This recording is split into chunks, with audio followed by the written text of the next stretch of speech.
안녕하세요. 매일 묵상. 오늘은 사사기 1장 11절부터 21절 말씀 보도록 하겠습니다.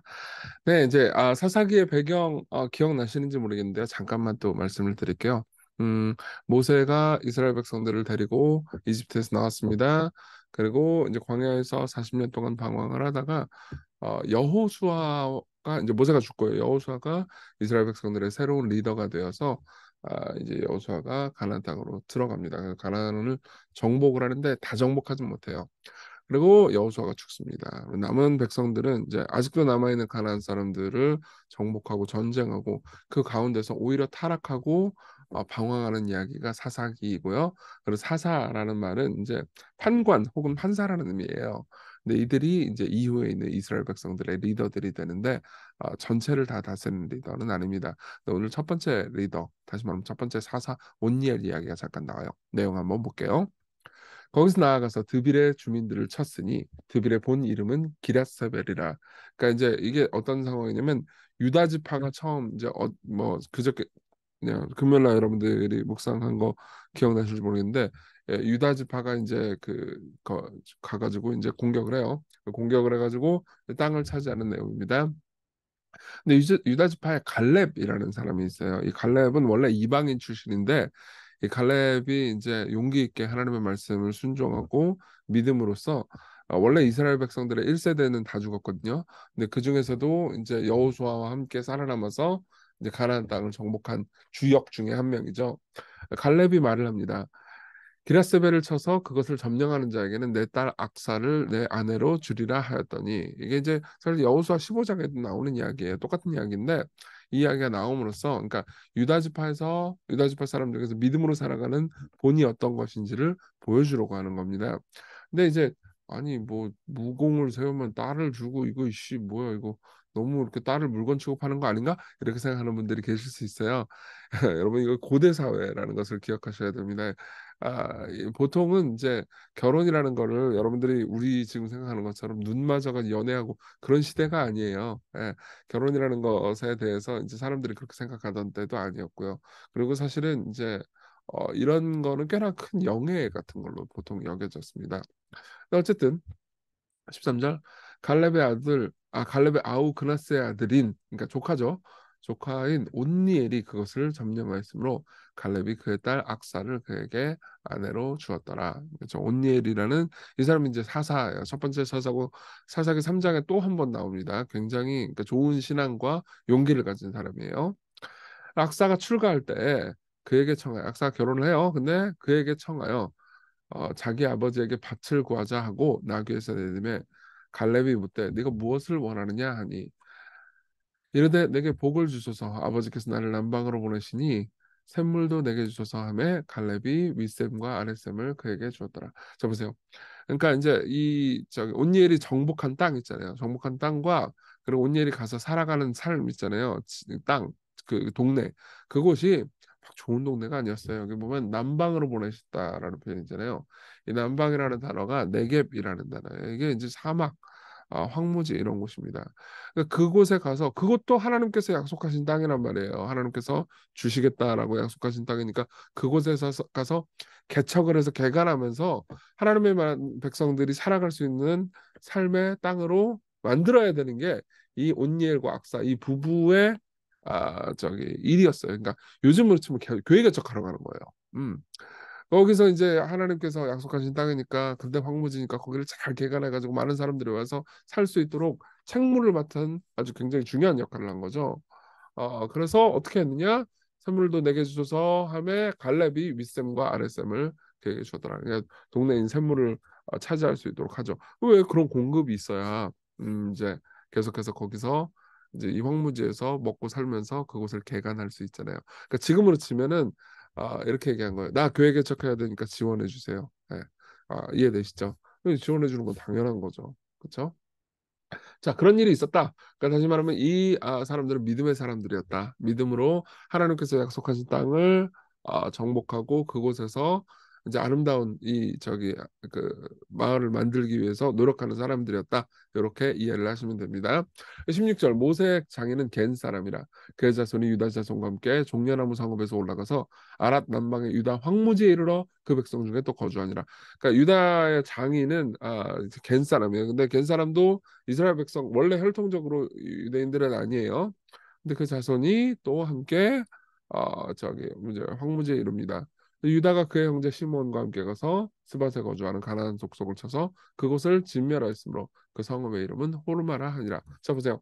16절까지는 그러니까 유다 지파에 속하긴 했지만은 어쨌든 이방인인 사람들의 믿음으로 황무지나 어떤 그 남방 네겝 이런 곳으로 가가지고 이제 개간하고 개척하는 장면이 나오고요. 그리고 유다 역시 하나님의 명령을 따라서 계속해서 이제 그 지역을 정복해요. 근데 재밌는 부분이 나옵니다.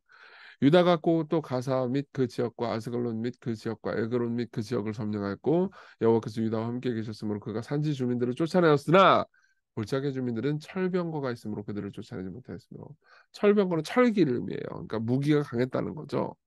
그대로 못 쫓아냈다. 무기가 강해서. 아니에요.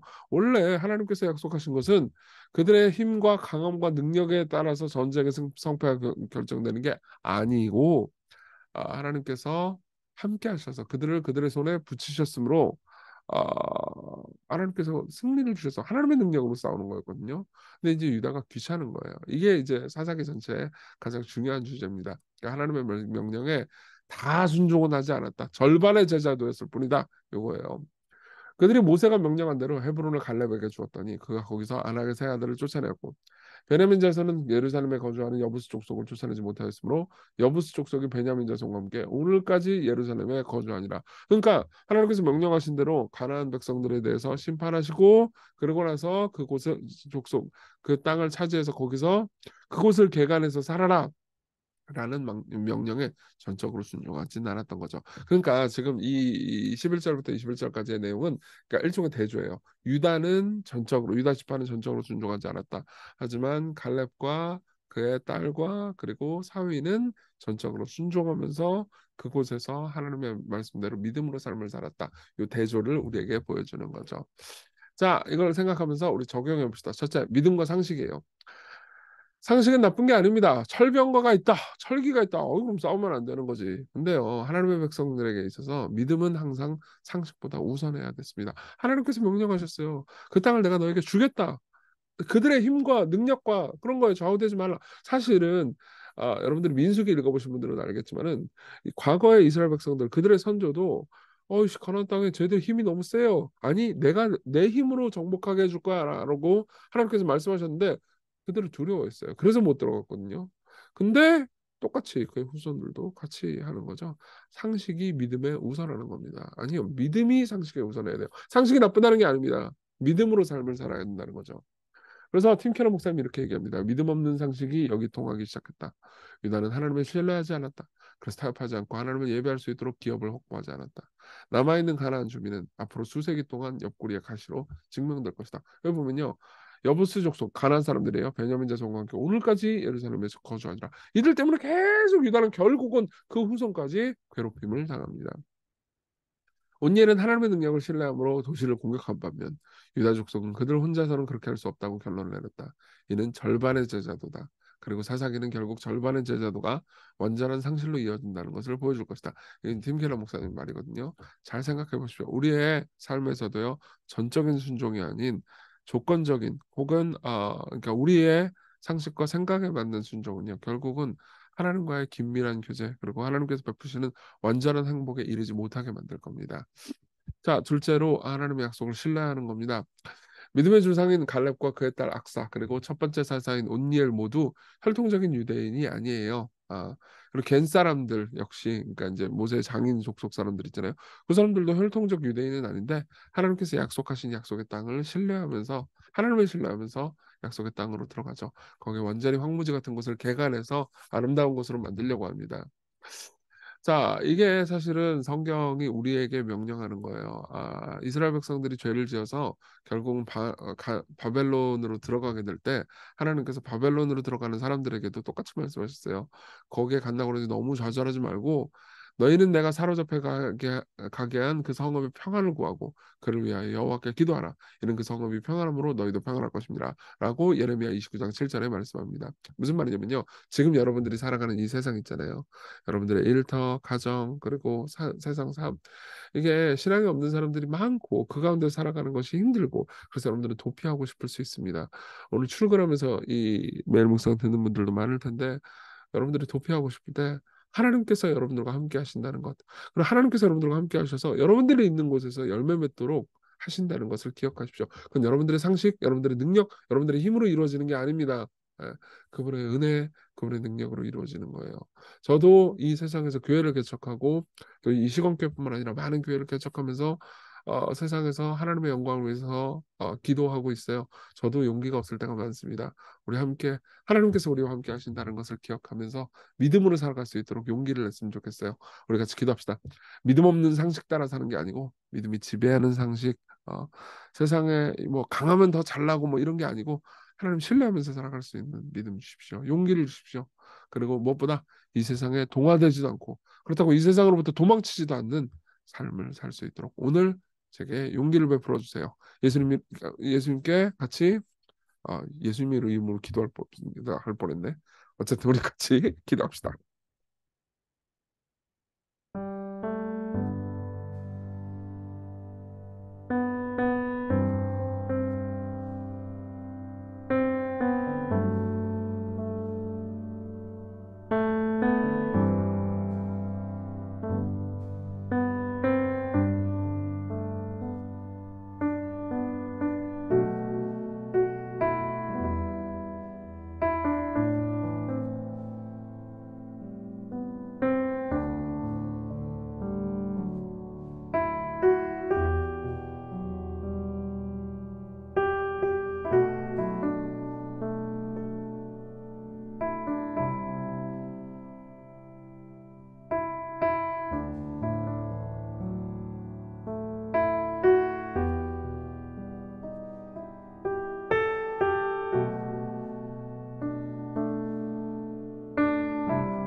기도하겠습니다. 하나님의 은혜로 하나님의 사랑으로 오늘 우리가 삶을 산다는 것을 기억하게 하소서. 내 능력이라는 상식이 아니고 하나님께서 우리와 함께 하신다라는 믿음으로 오늘을 살게 하소서. 그리고 이번 주 한 주 내내 힘을 내게 하소서. 예수님 이름으로 기도했습니다. 아멘. 하나님의 은혜로 오늘 기쁜 하루 되세요.